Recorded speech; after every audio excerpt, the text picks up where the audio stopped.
This is Anonymous, the truth seeker.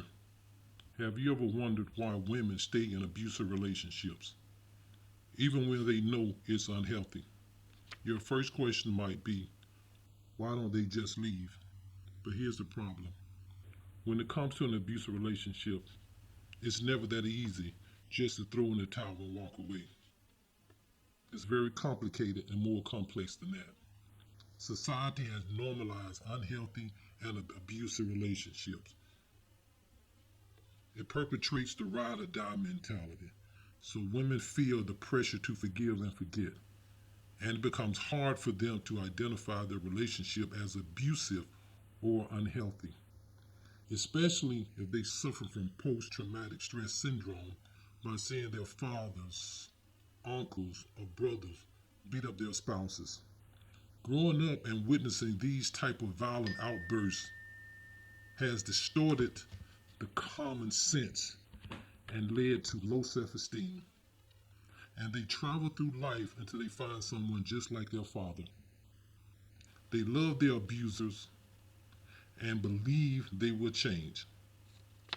They believe in them, so they stick by them. Many abused women cling to the positive things in their partners and only remember the warm, loving, and affectionate moments. You may think to yourself that they like it, but in many cases, it's out of shame. They're embarrassed and they blame themselves for the situation because someone might have told them to stay clear of that person, but they ignored it. Or after a conflict, an abuser will turn the situation around and make their partners feel guilty as if they were to blame for getting hit. And the victim feel personally responsible for their partner's behavior, or they believe they can change their partners if only they change themselves. So many people don't leave because it's a common tactic for the abuser to manipulate the partner and separate their victims from their families and friends until they have no one to turn to or no place to go. Sometimes it's done physically, and other times they do it by isolating their victims emotionally. I heard one person put it this way: you can have a friend and family, or you can have me. These women are not always weak and fragile. They come from all walks of life. They are rich and poor, weak and strong. The man is so manipulative that he starts off being extremely nice and kind.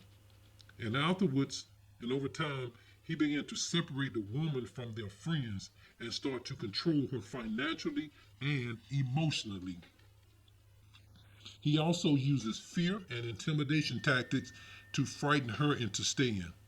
These women are often afraid that if they leave, they will be hurt with the threat of violence, injuries, or murder. Therefore, they stay because it feels safer to do so. But one of the most formidable obstacles that abuse victims face is their own sense of guilt and shame. They blame themselves for the abuse. So let's stop blaming the victim because they feel embarrassed enough. By minimizing it, we make the victim hide in shame and give them no way out.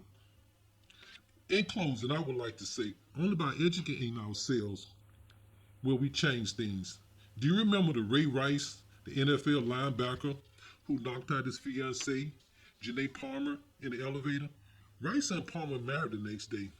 Many people question her sanity and motive. They ask, why would you marry a man who knocked you unconscious?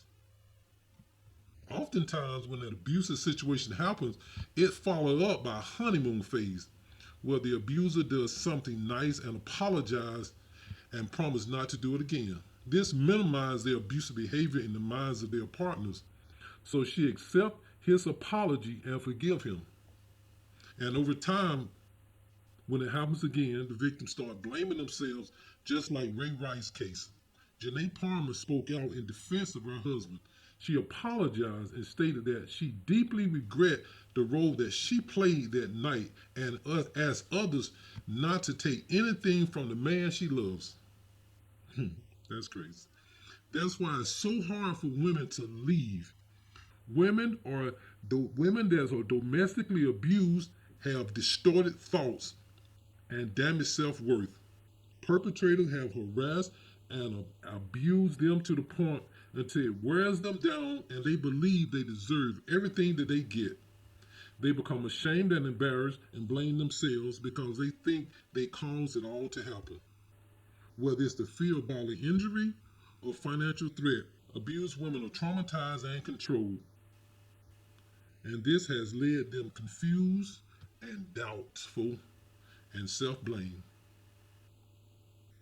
If you like this YouTube video, please hit the subscribe button below.